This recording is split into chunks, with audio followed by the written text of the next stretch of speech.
All right, another wonderful Mentorship Masters Roundtable meetup, and I gotta show off this one right here, y'all. Yeah.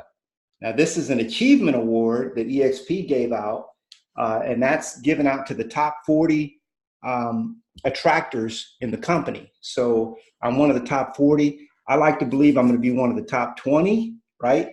We got our big event coming up in October. They're going to be making some announcements there. And we have another event that's happening in 2 weeks.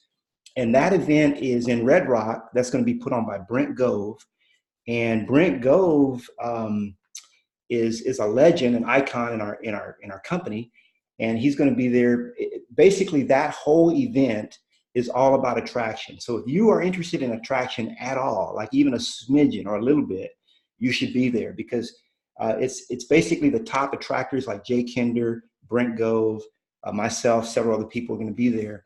These are guys that are rocking it with bringing people over. Another thing I just finished was a video. I call it Attraction Secrets. Attraction Secrets. So I'm going to be releasing that to you guys either later this week, this weekend, or early next week. It's a real short video. It's about 15 minutes long, but it gives you 4 great tactics for generating more people over here to EXP and into Mentorship Masters. So with that said, I want to get into a couple of announcements. And Patty Lynn, if we have any announcements that I need to bring up, you can just type them in there. We did add our prayer list, guys. This is an initiative that's very, very near and dear to me. We have our prayer list officially launched on our workplace group. So it's something that, I believe in prayer. I'm a big prayer warrior. My wife and I pray together every day, every morning, every evening, throughout the day. I like to live my life as a prayer. That's one of the things that I actually learned from David Hawkins, is that you can actually live your life as a prayer. Your life becomes a prayer to God.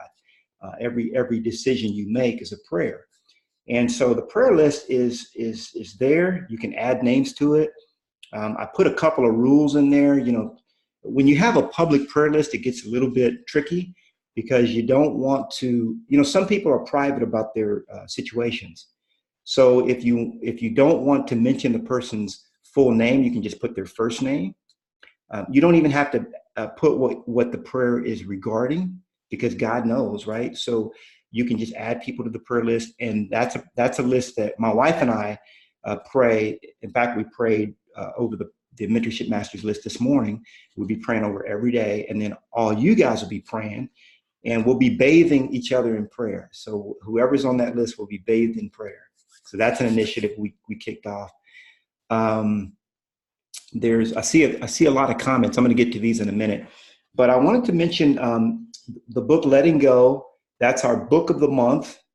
The lighting's kind of bad right now, I think, but you can see this. Letting Go is a book of the month, and one of the big things I learned. This is about the 3rd or 4th time that I'm reading the book, and one of the big things that I've finally latched onto or latched hold of is in the book. Dr. Hawkins talks about this idea of surrender. The book is called Letting Go, The Pathway to Surrender. And I got to tell you, when you surrender, it's the most beautiful thing in the world, So there's a technique that he teaches where he talks about surrendering the fear to God. Okay, this is very important. So because some of you guys are living in fear, you're living in fear of your greatness. You're living in fear of where you're going. Okay. Many people are afraid of success. They're afraid to reach the higher echelons of success. They're afraid of what they really could do if they were unleashed. Okay. They're afraid of their ultimate potential. And one of the techniques that David teaches is that when the fear starts to arise within you, what you have to do is you have to surrender the fear or whatever it is to God. The worry, the anxiety, the fear, you surrender it to God as it comes up. So, for example, in my own life, I've got this thing where, I'm trying to hit my 40, because at EXP, the number 40, when you have 40 in your first line, it unlocks, it basically unlocks your 7th level. So I look at it kind of like a game. It's fun. I'm playing the game. But then when I start getting anxiety about it, I'm like, hey, well, nothing happened this week. Or like if I have a new event coming up, right, and I haven't had enough people register for the event, then I start to have a little anxiety or fear around that. So as soon as I have the thought, the thought comes up, I observe the thought, and then I surrender it to God. I say, God, you know what? I have a little bit of fear around this, but I'm going to surrender this to you. I'm going to surrender this to you. Oh, look at this. Say hi, Josie. Hi, guys. That's Josie in the background. She just brought me my this breakfast or what? This is our first meal of the day. Mm-hmm. Ooh, that's good, y'all. That's watermelon juice, okay? Fresh squeezed watermelon. So as those fears come up for you, it doesn't matter what the fear is, surrender it to God. I want you to write that down. As the fear comes up, surrender it. As the fear comes up, hand it over. As the fear comes up, let it go. Okay, so you start thinking, man, I'm about to go on this listing appointment and they've already listed with 2 agents before and I don't know if they'll really like me. You know what? Well, hold up, wait a minute. You know what, God? I'm a little bit afraid of going on this appointment. I don't know if they'll like me. I don't know if they'll accept me, but here's what I'm going to do. I'm going to surrender that fear to you and let you deal with it. Okay. So as the thing comes up, surrender it. It's a great exercise. I got to tell you, it's really, really worked wonders. So let me see if there's any announcements or anything we need to talk about. And then, because this is really a great time for you and I just to hang out, you know what I'm saying? And bring up any questions or concerns or observations that you guys have. And then right now we're in our study guide, Triple My Listings. So I'm gonna jump right into that after I look at these comments. Let's see. Yeah. Sabu said, those of you guys that are just now joining us, I was able to share some of my before pictures of me when I was 50 pounds heavier, and they're a little bit risque, so I didn't record that. But Sabu says it looks like 2 of me. Thank you, Sabu. Let me see. All right, so it looks like you guys are ready to get into the training. So, and by the way, during these calls, I can discuss and share anything that you guys want to learn. Okay, anything that you guys want to learn. Again, I got to remind you, I took 10 listings a month for 10 years in a row. Okay, it got to the point where it was just like mundane. Okay, and I said, let me pay it forward. Let me teach other people to do what I've done. Okay, so if there's something you're struggling with, I can help. Okay, so let's get back. Let's get back into Triple My Listings, because the reason I'm having these, first of all, many of you have asked for me to just talk about how to generate more business. So that's the reason why I'm focusing on this topic. And I believe that we might spend the next 12 weeks here, and who cares? When I was studying the book of John, you know how long it took us as a Bible group? Because I'm a Bible teacher. You know how long it took us to get through the book of John? 3.5 years. 3.5 years. And that's with us studying every single week. It took us 3.5 years to get through the book of John. That's an incredible book. If you haven't read that book, incredible. If you haven't read it lately. So my objective here is for us to, by the time we're done, we'll have a nice 10 or 12 part series on lead generation. And I'll be able to, this is something that you guys will be able to go back and watch over and over again until you're getting to the point where you're doing 10 listings a month or more. Okay. So, David says, for those that have contract questions, there's a Texas contracts class at 1:30. Cool. And I don't know how many of you guys are from Texas. I think we have like 5 members from Texas. So that'll be good for them. We are here to occupy until Jesus comes. Amen to that. So, all right. Yeah. Okay, cool. I appreciate that, Sonia. Thank you. Okay. So some of you guys are asking about the, okay. So if there's anything you guys want to shout out to me, you can unmute yourself and ask a question or just put it in the chat and I'll be watching the chat. You know what? I have my glasses around. Remember I debuted my glasses last week? Here they are. Now I'm trying to pretend I don't. I've been wearing these I've been rocking these every day, y'all. These are my glasses. What's up? All right. So I get a little embarrassed to wear them in public, but truthfully, I've been wearing glasses since I was 6 years old. I just wear contacts so that nobody knows I wear glasses. But with you guys, I could do this kind of stuff. So last week we were talking about the importance of time blocking for success. There is no way that you can be successful without time blocking. I want you to write this down, okay? Prospecting equals paychecks. Prospecting equals paychecks, okay? Not prospecting equals poverty.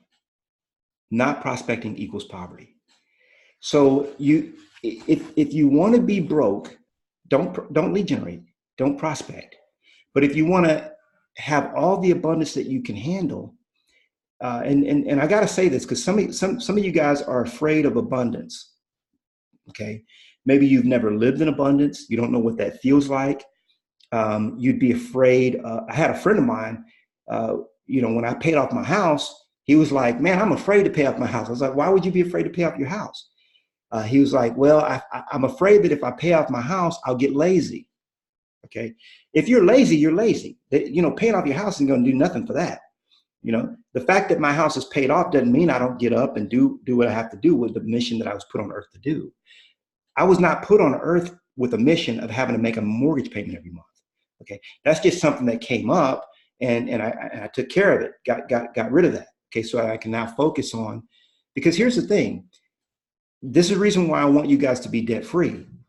If you're not debt free, if you don't have abundance, write this down. If you don't have abundance, lack will dictate your choices.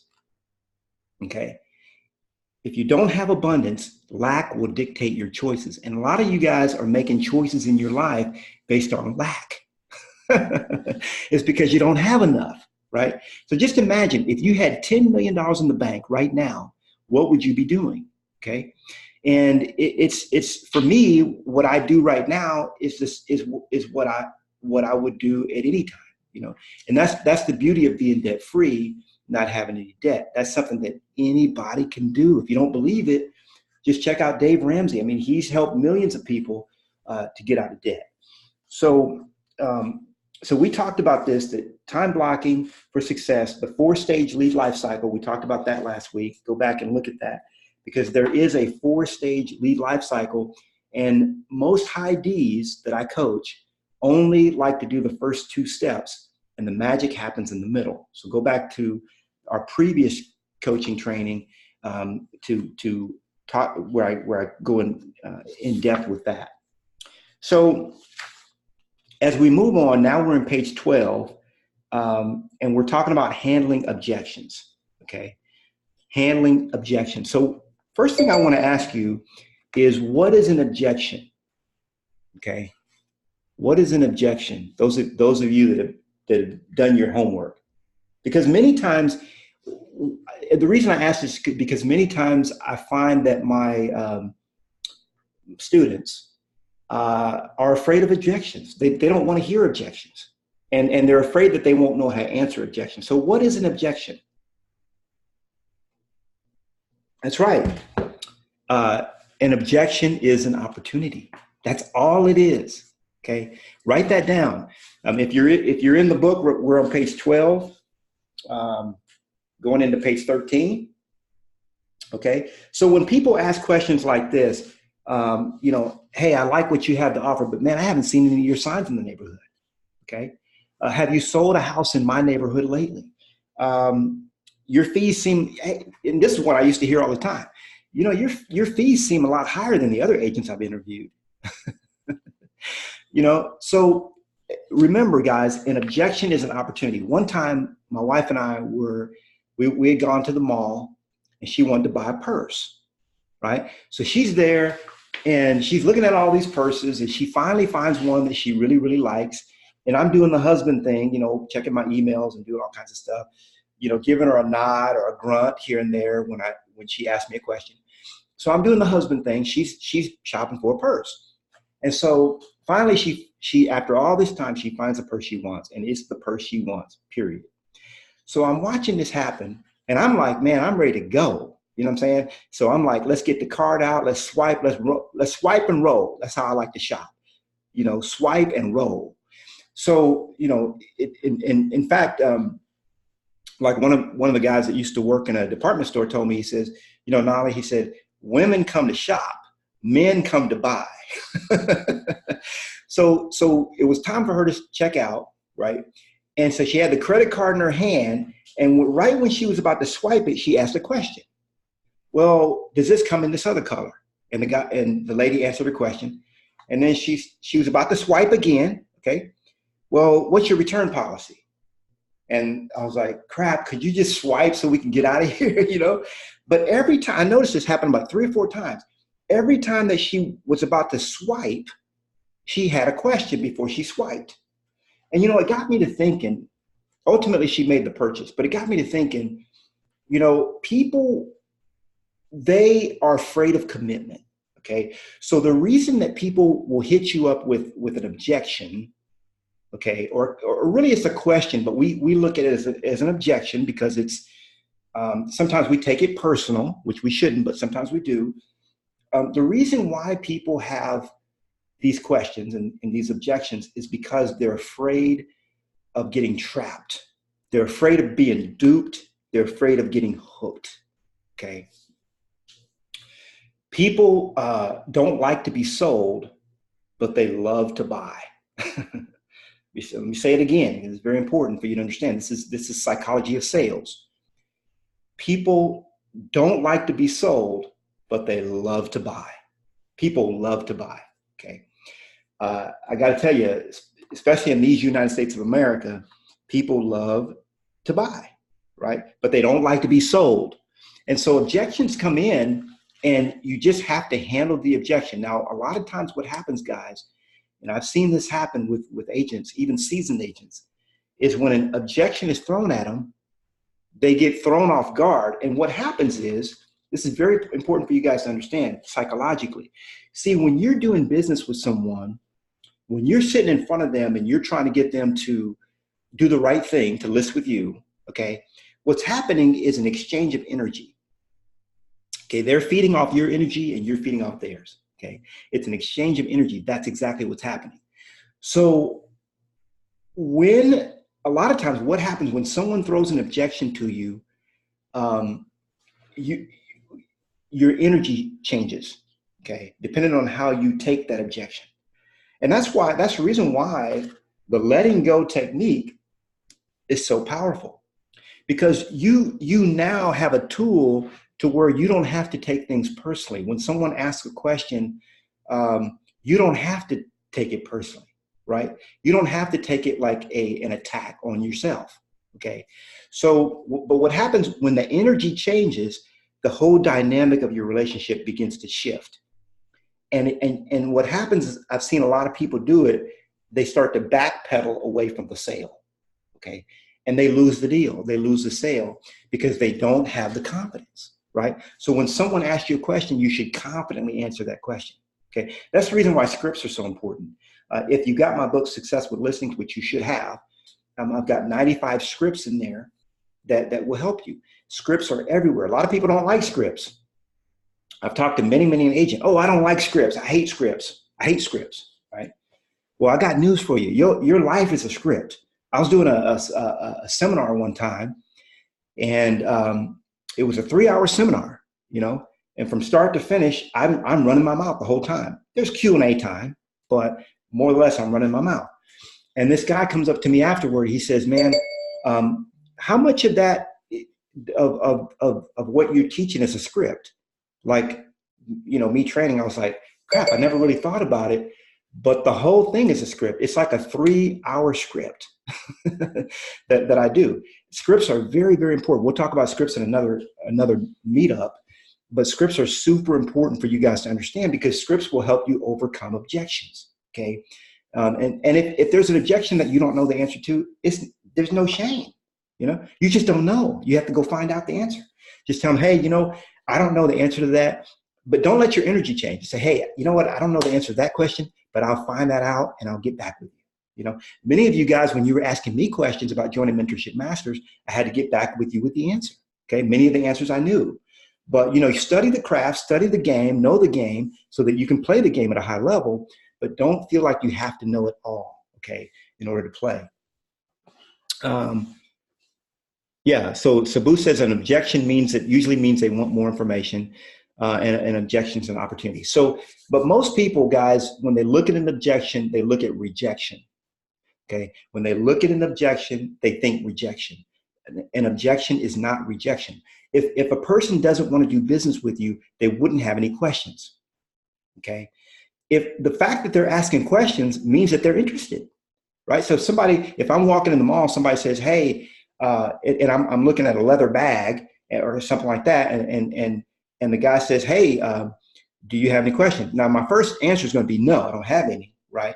But then if I start asking questions like, hey, do you have this in this other color, or that means I'm interested, okay? So that's all objections are, and people are trained to object, right? Because think about it, when you're listing a house, you're asking them to trust you with their life savings.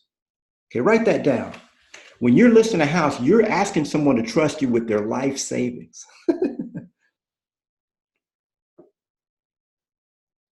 I want you to think about this. When you're asking someone to list their home with you, the level of trust that you're asking for I'll give you an example. Most of the people that you sit down with would not trust the sale of their home to their own children. They wouldn't even trust their own kids with what you're asking them to hand you, right? That's their life savings. And so they're gonna throw objections, guys. That's just part of the game. And so when they start to throw the objections, now guess what? You get to say, oh, that's exciting. We're playing a game now, right? It's exciting. They're starting to object. That means I'm in the game. That means they're excited. They're interested.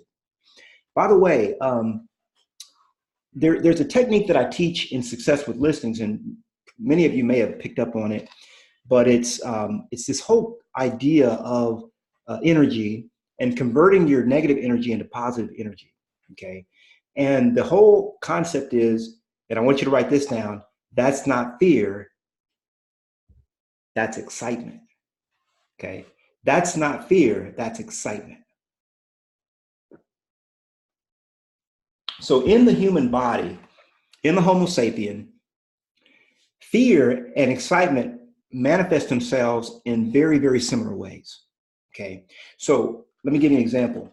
If I'm super duper excited, like I'm on The Price is Right, and I just want a brand new car, okay? I'm going to start shaking. I'm not going to be able to talk. I'm going to be choked up. I'm going to be sweaty. I'm going to be paralyzed. I'm going to be, it's going to have the same look as fear. Although I'm not afraid. I'm just excited. I'm just so excited, Now, what's the difference between fear and excitement? From the outer perspective, there's only one difference in how it looks, because in the human body, fear and excitement manifest themselves very similarly, okay? So the only difference, guys, is a smile. That's the only difference, a smile. So whenever you're you're driving up to the listing appointment, and I don't care how many listing appointments, when I was going on my 10th listing appointment of that month, okay, I still got those little butterflies in my stomach when I drove up to the front door. It doesn't go away. People are like, well, when does that feeling go away? Like when you're on stage and I don't think it doesn't go away. You just do what you got to do, right? It actually goes away the minute you start to open your mouth and start to make the deal. You start talking. But as you're thinking about, I mean, even when I'm contemplating doing a roundtable, a meetup like we're doing right now, I start to get like a little. I mean, who wants to be on camera? The last thing I've ever wanted to do was be on camera. I'm an introvert. Okay. An introvert does not like to be seen, right? So I'm one of those guys that's very comfortable behind the scenes, but that's not where God has me. So I have to step to the plate and perform. I got to do my thing. So when you're driving up to the house, you park. You know that's going to be your listing, because guess what? The universe would not have brought y'all together. Okay, things would not. This God would not have brought y'all together if it wasn't something, either a lesson in it or it's your listing. So when I walk in, I'm always assumptive. Okay, people talk about different closes, all kinds of different closes. I only know the assumptive close. When are we going to get started? Let's do the right thing and sign the paperwork. Let's get started now, right? And so whenever you have that feeling inside where you feel fearful, number one, surrender the fear. Number two, smile.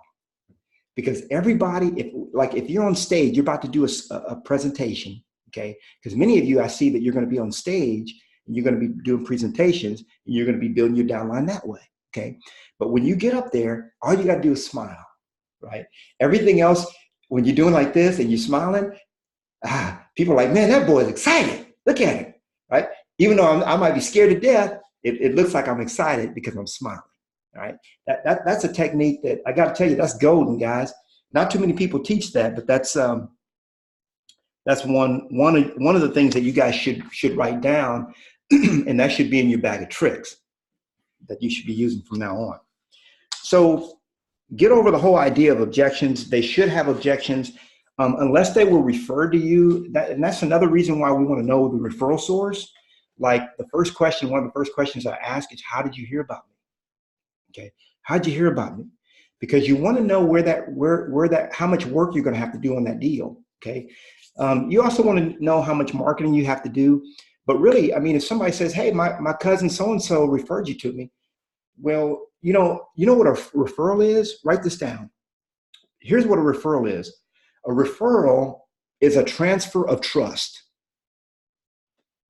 These are Knollyisms, guys. These are things that I've just gotten from the great consciousness, if you will.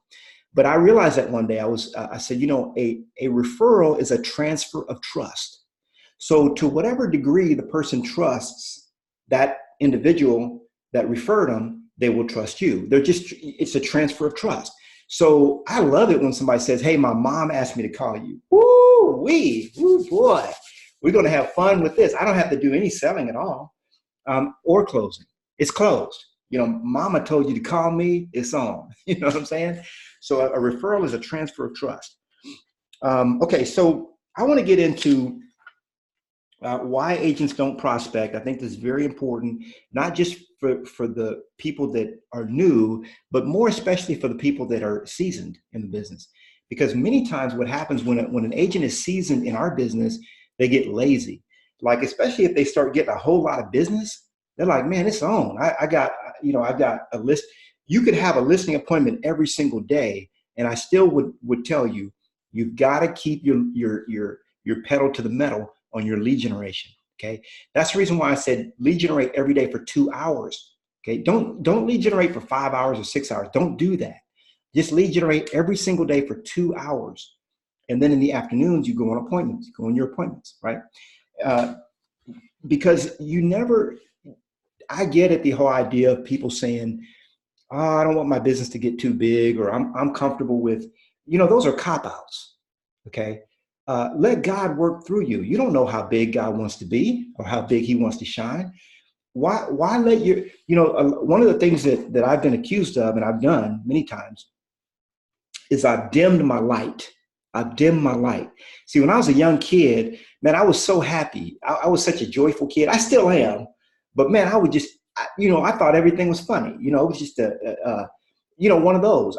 Everywhere I went, I had a smile on my face. I was just a happy kid, And I started learning that not everybody's happy like that. Like, is there something wrong with me?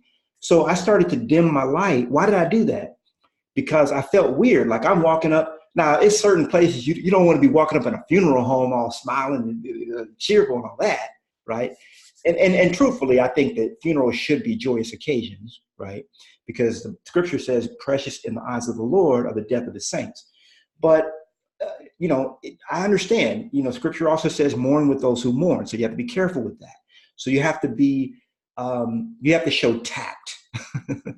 So a lot of times what I would do when I walked up in a situation is I would just dim my excitement because I'd be so excited.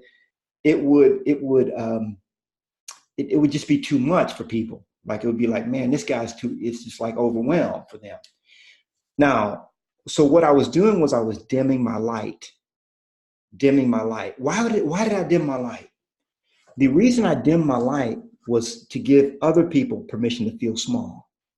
Because when I felt small, when a lot of people feel small, they feel underappreciated. They feel like they're not up to snuff. They feel like they're not up to the task. And when you come in playing big, they don't like it. They start hating. They get jealous or they get upset. Don't blame them. You can't blame them for being in the frame of mind they are. But what I found, guys, is when I dim my light, it takes a lot of energy to do that. It's like I'm just pushing it down. Don't dim your light. Why aren't you letting your business become as big as it wants to be? Okay. You're doing 5 deals a month. Why shouldn't it be 10? You're doing 10 a month. Why shouldn't it be 20? Okay. Now, if your business isn't growing, then that's another issue. Okay. But don't stop it from growing. Okay. It's very important for you to understand that. Big difference. Remember, most things, your idea of growing your business in your mind means that you have to do more work. And that's exactly the opposite. My dad used to teach me this all the time. He said, son, who are the people that work the most or that make the least amount of money is the ones that work the hardest. Okay. They make the least amount. If you had a McDonald's restaurant, okay, let's say you own 13 McDonald's, God help you. But let's say you own 13 of them. How much work are you really doing? Okay. It's automated. Like Michael Gerber teaches in the E-Myth, okay, the majority of your life can actually work on autopilot. So the more business you do, the less you have to work. Okay. You guys got to believe that. I remember when my coach first told me that, I just probably laughed out of my chair. I was like, you crazy. I was trying to do 40 deals a year. She was like, why, Knolly, why wouldn't you do 100? I was like, why would I want to do 100 deals? That's stupid. She was like, Knolly, I guarantee you, if you focus on doing 100 deals instead of 40, okay, it's going to require a lot less effort. And on God, on the throne of God, it's the truth. It's the truth. Absolutely the truth. So don't stifle your business, guys. A lot of you guys are doing that. And I'm sick of seeing it. I don't want to, I see more in you than what you're letting shine. Right. So there really are this whole concept of why agents don't prospect. We're on page 14. There really are only 5 excuses that I've ever seen. I'm going to go through these and then I'm going to do some Q&A time. The 5 excuses that agents don't prospect. Number 1, I'm so busy, I just can't find the time. We talked about this, that can you imagine your forefathers, not being able to find the time to go hunt or to bring food for the village? I mean, that's the most ridiculous concept you could ever imagine. Okay. If you can't find time, you have a leverage problem. And that's the reason why I say lead generate every morning, okay? Every morning from 9 a.m. to 11 in the morning. So you don't have to find the time. It's already there. You just wake up and do that, okay? Don't schedule anything else during that lead generation time. Lead generate. Don't schedule anything else except the 3 things that you guys know that I teach you should be doing during your lead generation time. So the fact that you're so busy is never an excuse not to lead generate. Number 2, excuse that I've heard is I've tried to time block but I keep getting distracted. That's the reason why I've taught you guys to have a lead generation bunker. Okay, you know what a bunker is, and I think Sabu mentioned this in one of his comments several months ago. He was talking about the idea of that a bunker is a safe place. It's a safe place. It's a place of safety. I never thought about it that way, but he's actually right. So what you do when you're and I'm in my lead generation bunker right now. You notice how my wife, she tiptoed in. She gave me my breakfast, right? And she tiptoed back out. My family understands and knows. Everybody in your family should understand and know that when Papa or Mama is in her lead generation bunker, you ain't bothering us, right? We handling business. This is this is the family business right here. And I guarantee you, if you sit your kids down, you sit your spouse down, and you explain to them that you're going to make a commitment to be in your lead generation bunker, and here's what it's going to mean to the family. They're going to be behind you 100%. They'll be kicking your butt. Like, get back in there. Get back in your lead generation bunker. Why are you out here? So when you come into your lead generation bunker, what you want to do, if you have the problem of getting distracted, you want to take any snacks, water, coffee, whatever you need in there so that you don't have to go back out of your lead generation bunker. In other words, back out, except for what we call a bio break. Okay, those are allowed. You go take your bio break for a few minutes and you get back in the lead generation bunker and do that, because like I said, prospecting equals paychecks, not prospecting equals poverty. Okay, so not being able to find the time. When you think about it, when you think about time blocking, I always ask agents like this. I say, did you brush your teeth this morning? Yeah, I brushed my teeth. Okay, that's a time blocked activity.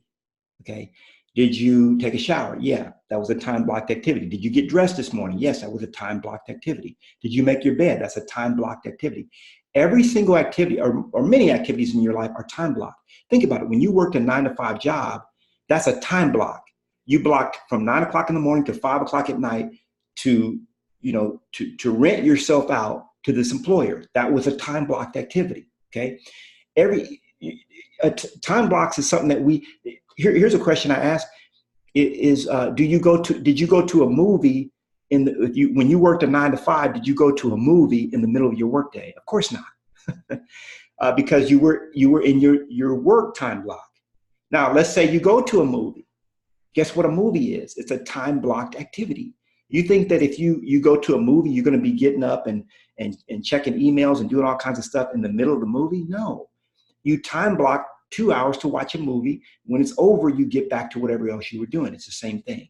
So excuse number 2, debunked, that you keep getting distracted or you couldn't find the time, is number 1. No, we can't go.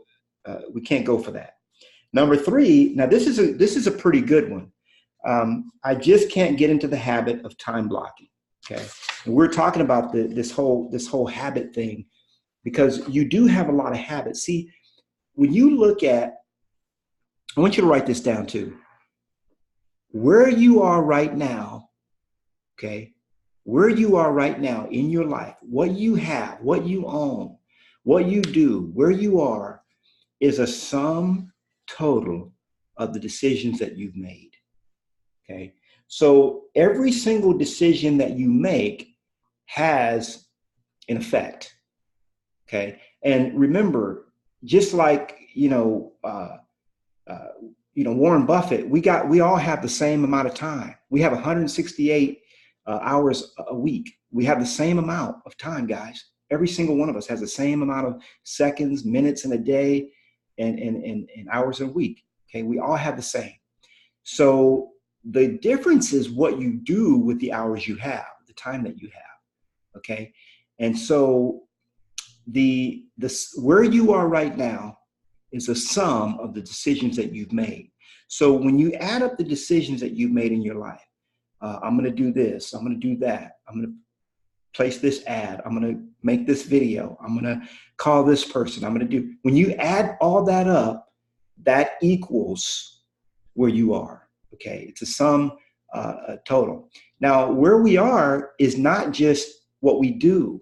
Okay, remember, write this down. I am a human being, not a human doing. Okay, I'm a human being, not a human doing. Life, guys, is not about what you do so much as, and this is grammatically incorrect, but so much as what you be. Okay, you're a human being, not a human doing. Okay, so yes, it's important to do, but some of the things that you could be doing, right, is surrendering to God. Say, Lord, I don't know how I'm going to get these 10 listings this month, but you do. And so I'm going into my lead generation bunker, and I'm prayerful that you're going to lead me and guide me to exactly what I should be doing in order to achieve success. Okay, faith without works is dead, right? So we can have all the faith we want, but you will show your faith in the works that you do. Okay, so you gotta put action to it. It doesn't have to be hustle and grind, guys. It can be easy action, but there's got to be some action behind it. So when you think about this whole concept that all of the little choices and decisions that you've made equals where you are, you can see that it really boils down to habits. Habits. Okay. When you start to have certain habits, like I'm in the habit of drinking nothing but liquids before noon. Okay. So it's just a habit. It's not a diet. It's just a habit that I'm in. Right. So this is for example, this morning I had the juice of 2 lemons with 24 ounces of water. The first thing that I had this morning. Then I had 2 cups, 16 ounces of celery juice. It's about 1 stalk of celery juiced into a juice. Look just like this. Now I'm on watermelon, okay? And then I'll graduate into fresh fruits and stuff in the afternoon. And then in the evening, I'll have whatever I want to have, okay? So that's just a habit. You know, I've gotten to the habit of good eating. Everything in my life is habits, guys. The fact that I get up this morning, I did 2 hours of lead generation and it was rocking. You don't always see the results right away, but the results come. But it was this morning was rocking. It was really, really good. Think about it this way. In the morning, what you're doing is you're shaking the trees. You're shaking the trees. And in the afternoons, you're going and picking up the fruit, making it happen, right? That's when you go in your appointments, right? So again, habits. If you've got bad habits right now, guess what's going to happen? You're going to end up having what you don't want or what you say you don't want. Okay. If you have good habits, you're going to have what you want.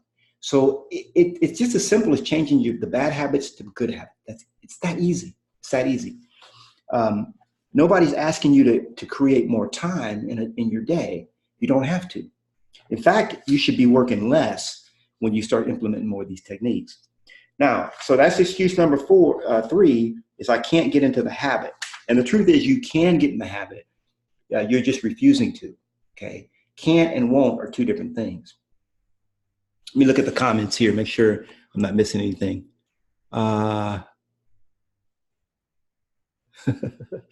Okay. So Robert says a bunker is a protective embankment or a dugout. No doubt about it. I like that, Mina. She said, let's soak that in. Let's see. Marcus says, and you are where you are at that moment because, hold on, let me get my glasses. Sorry, guys. There we go. And you are where you are at that moment because that's where you want to be, whether you want to admit it or not. Absolutely. I always tell people, you know, you have what you want. And that's the truth. A lot of people don't like to hear that, but you have what you want. Now, the truth is, a lot of this happens from the subconscious level. You know, remember the power of your subconscious mind. It's not that you consciously choose poverty or that you consciously choose less than success. And I'm going to say less for success for you is whatever is less than what you want. So, because success is defined as what you want. What you want equals success. Okay. If you didn't want it, it wouldn't be success for you. Okay. If you wanted to, for example, if you wanted to live in squalor, get off the grid, not ever have to pay taxes and just go for handouts every day, nobody's hating on you. You know, maybe you've elevated to a level of consciousness where you don't want to play in this system anymore. That's fine, right? So you can go and be a hobo, and how can I judge that? If that's your goal, if that's what you want. What you want is your goal. So yeah, we all have what we want, but you got to remember, guys, there's a subconscious little thing in there that is there. It's and a part of you, which we call the ego, is trying to keep you safe, really trying to keep itself safe is what it's trying to do. But it also prevents you from hitting your ultimate greatness. So Patty Lynn was saying, I love where you're going with habits. You have keystone habits, which are notch above simple, good habits. Keystone habits produce the most success. Yeah, I like that. That's good. Keystone habits. That's really good. There was a book out. There's a book out called The Tyranny of the Urgent.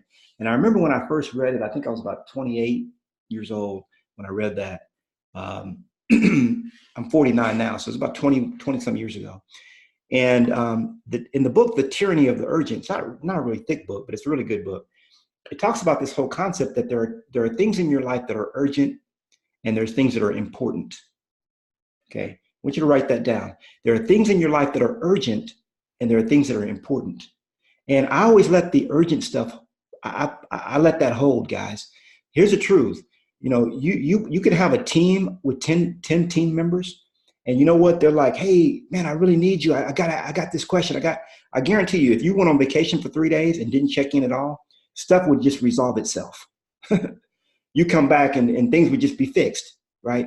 Because the things that people think are urgent are really not things that are important. You know, where are you going to be in 5 years, 2 years, 3 years? God only knows, but you should have an inkling of where God is, the trajectory that God has set you on, the path that he's put you on, and what that is looking like, right? Because we can see, now it is true that we can live our life in hindsight, but when you make your life a prayer to God, when you live your life as a prayer, here's how to do it. People say, how do I live my life as a prayer? Here's how you do it. Get before God, get before the throne of God and say, God, I want to live my life as a prayer to you. Help me to do that. That's it. That's all you got to do. See, the truth is so simple, guys. The ones that try to complicate it are the ones that try to charge you a lot of money. They try to make it complicated. Jesus didn't complicate too many things. Yeah, I like Sabu says, can't, never could. Can't, never could. That's another one to write down. Robert says, that which a person sows and where they sow into fertile and infertile soil, they shall also reap. That's right. So if I sow beans, guess what? I'm going to reap beans. In this book right here, The Secret to Permanent Prosperity, there's a story in here where he talks about that this guy went and bought a field, okay? And the field was any field. Just think of any vacant field in your city. Right now, it's full of beer cans, soda bottles. It's full of candy wrappers, full of trash. And it's just just think about that empty lot, that empty alley, or empty piece of land, vacant land. Now, what would happen if you go and start to turn that soil and you start to put a little fertilizer in that soil? You clean up, first you clean up all the cans, you clean up all the bottles, clean up all the candy wrappers to where there's no trash in there at all. Then you start to hoe it and turn over the soil. Then you start to put, you start to put a little fertilizer in there, and you start to turn that dirt and make it all real pretty. And then you start to plant something in there. Guess what would happen? It would start to grow, right? You see, that's that lot that's been overgrown with weeds and dirt and debris and candy wrappers. That's your mind. That's your mind.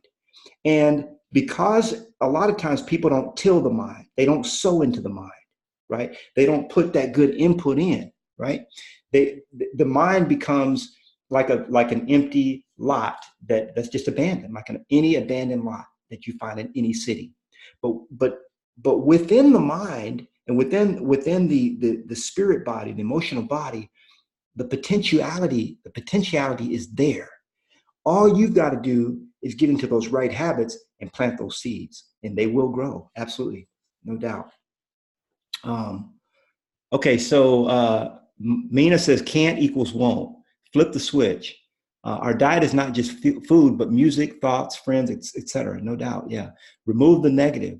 This is my daily grind. I work on daily. Plus, I have the best mentor to emulate. Oh, thank you. I appreciate that. Thank you. Thank you, Mina. Yeah. Quit watching the news.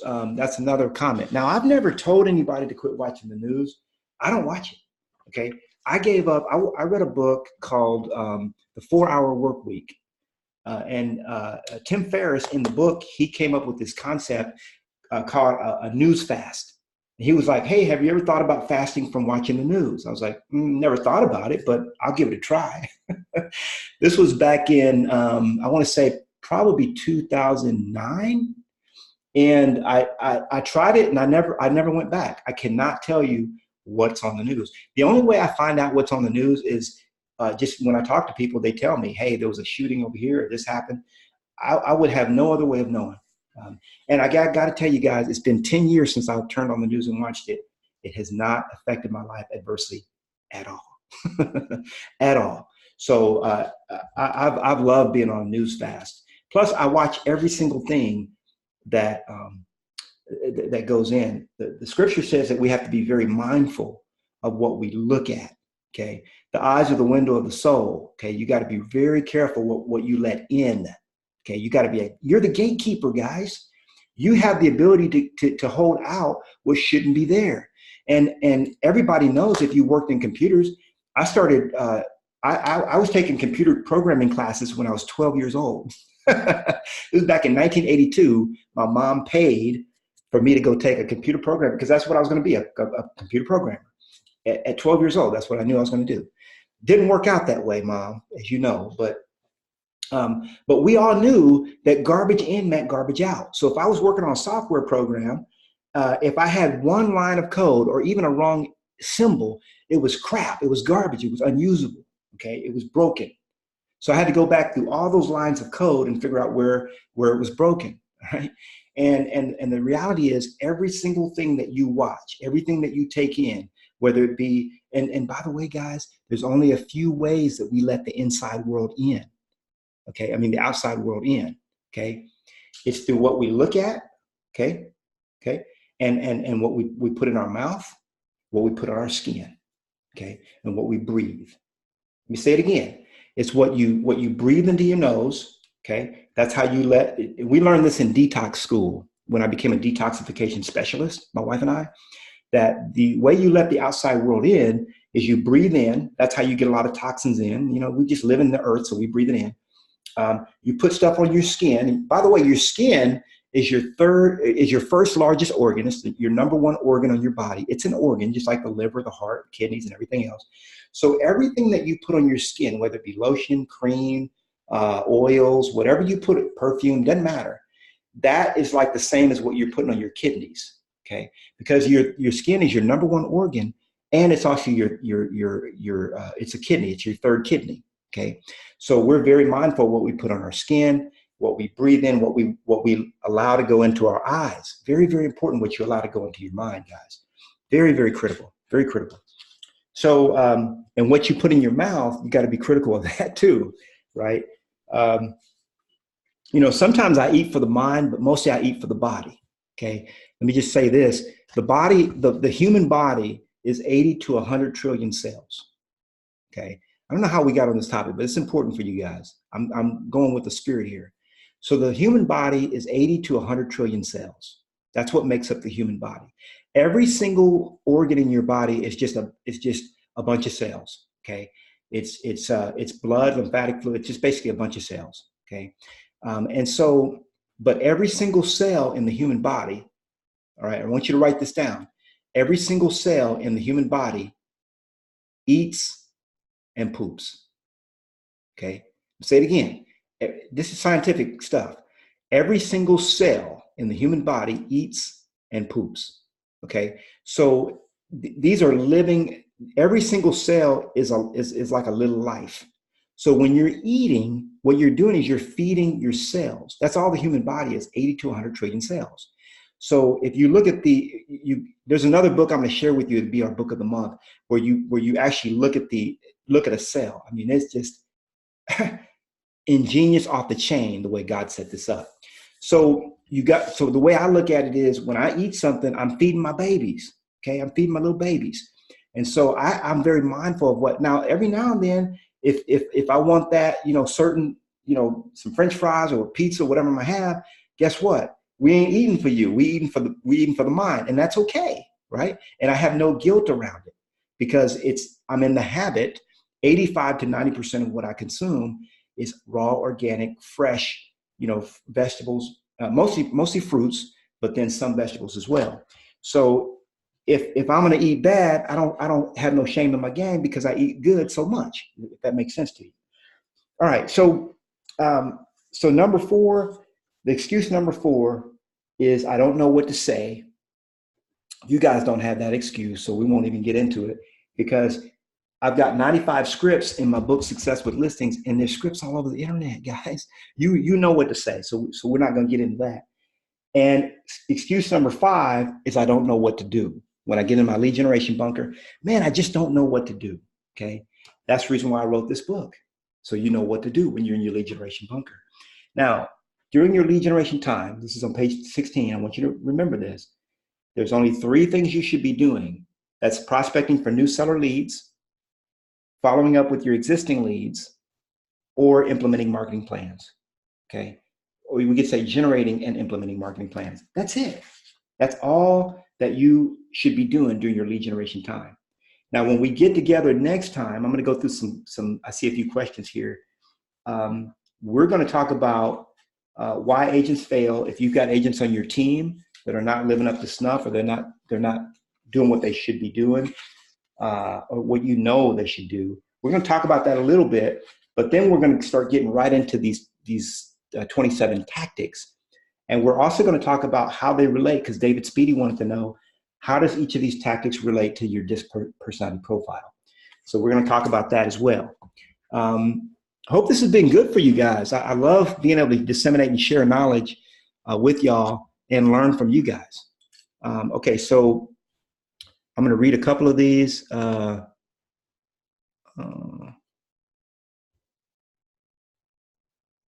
Yeah, Robert says, valuable portion that talks about how we can attract things that God has predestined in our lives. Yeah, thank you for that. Sabu says, I use the scripture, the eyes are the mirror of the soul. Where there is light, the body is whole. In the iridology practice, the dark spots in the eyes reveal unhealthy areas of the internal body. Yeah, so my wife and I are both licensed iridologists as well. So that's really good. When God fashioned the Homo sapien, he created a blueprint of the entire body inside the eye. He has another blueprint in the hand and another one in the foot, okay, reflexology. So I tell you, God's got clues all over the place that people just don't know about. It's just amazing stuff. Robert says, we attract the very energy that we are desirous of having, but it takes a change in what we do daily in learning how to control the energy. Yeah. So part of that, yeah, you're very right. How to control the energy that exists in each one of us. So the key, yeah, there is a key to basically being in control of the energetic body. We'll get into that. Very, very good. High level stuff. We also have to protect what we hear. Yeah, Sonia says that. That's no doubt. No doubt. We have to protect what we listen to. What we take into our body, we have to protect. Very, very important. Yeah, we're being programmed daily. We just have, man, you guys are very, man, this is a high level group, boy. I love it. Yeah. See, this is the reason why when I started doing my attracting, a lot of people are afraid to talk about Jesus. They're afraid to talk about God. They're afraid to talk about consciousness and stuff like that. because they're afraid. And I was afraid. I got to tell you, I mean, I won't say people. I'll put myself in the boat. I was afraid because I want people to like me. But the reality is, guys, when you become polarizing, guess what? You start to have a group of people that think and act alike, and we like being around each other. Can you imagine what it's going to be like when we just hang around each other at our events and stuff like that? I mean, we're of the same cloth. You know what I'm saying? I remember one time I was at a seminar, and this guy, he was telling me that this lady, he was a fan of mine, and he was telling me that this other lady was like, "Oh, that Knolly Williams, I can't stand him. All he talks about is Jesus." and that's what, when you speak the truth in love, that's what it's going to be. You're going to be very polarizing. People are either going to love you or hate you. There's no middle ground. So I have people that absolutely hate me. They'll never listen to anything I put out. They unsubscribe the minute I talk about Jesus. And then I have a group like you guys. That's the kind of group I want to be around, right? And so I got to tell you, and there's nothing wrong with them. I'm just saying I prefer certain kind of people that I like to be around. So I love it. A great question to ask yourself is, who do you listen to? Successful people read and gather information that's valuable. Yeah, that's great. Robert threw that in. I feel like Robert's going to be teaching some of these. Robert and Sabu is going to be starting teaching some of these soon. That's good. I like that. The answer to the excuses of number 5 is to say what Knolly says and do what Knolly does. I believe that. Yeah. And it's not being conceited. Even Paul, the Apostle Paul, would say, and I thought it was pretty bold of him to say it. He said, "I wish that all people could be as me, or that just follow my example," is what he would say, right? And so I try to live a godly life and follow the same things that I'm talking to you. I don't want to have any hidden secrets or stuff I'm doing in the dark. The scripture says, whatever you do in the dark will come to the light. So, I had a bunch of garbage in the past. I cleaned all that stuff up. Not that I cleaned it up, but God cleaned it up for me. And yeah, it's a daily struggle, to overcome the flesh, but it's worth it, guys. It's worth it to walk in the Spirit. They're asking who's going to be at EXPCon in October. I'm going to be there. I really would love each and every one of you guys to be there at our EXPCon, guys. It's really going to be something where we can kind of soak in the energy and go learn, fellowship, and we'll have time together. So I know some of you guys are going to be there. We'll talk about that on our workplace. I'll be there. All right, Sam. All right, brother. Out of the abundance of the heart, the mouth speaks, and you speak God's unconditional love in the business daily life. Yeah, that's very important. Thank you. That Robert says I'm a great example of God's love. Amen. I think we all are. Thank you for that, Robert. Are there any other questions, guys, that you guys have? I love the comments. I love the love. And I think that's it. So with that, we're going to go ahead and go ahead and close out. I know this has been valuable because it's been valuable to me. I love you guys. I mean, I don't just say that because you're making me money, which you are, right? If you're out there producing, you're making me money. But I don't say that because of that. I say it because this is the ministry that God's given me, and I'm desirous of being a good student and a good steward. And I believe that I'm answerable. I want to say this. I believe that I'm answerable to Almighty God with how well I steward you guys, this group that He's given me. I'm answerable. And so one day I'll be called to give an account and give an answer for how I've treated and maintained this.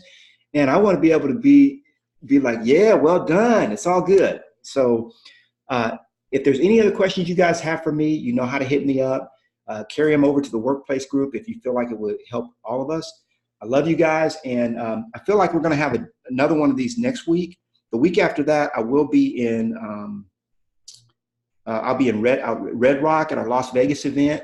And guys, look into it. If you haven't looked into the Red Rock event, I mean, you're going to be hearing from people that are making $100, $200, $300, and $1,000 a month and more just through attraction. And I know the attraction thing isn't where a lot of you guys want to be, but I'm telling you, even if you have a small number of people that you lead over in the group, you can be, I mean, what's wrong with the extra 1, 2, or 3,000 a month? Nothing, right? So, hey, I love you guys, and we'll talk next week. Laters.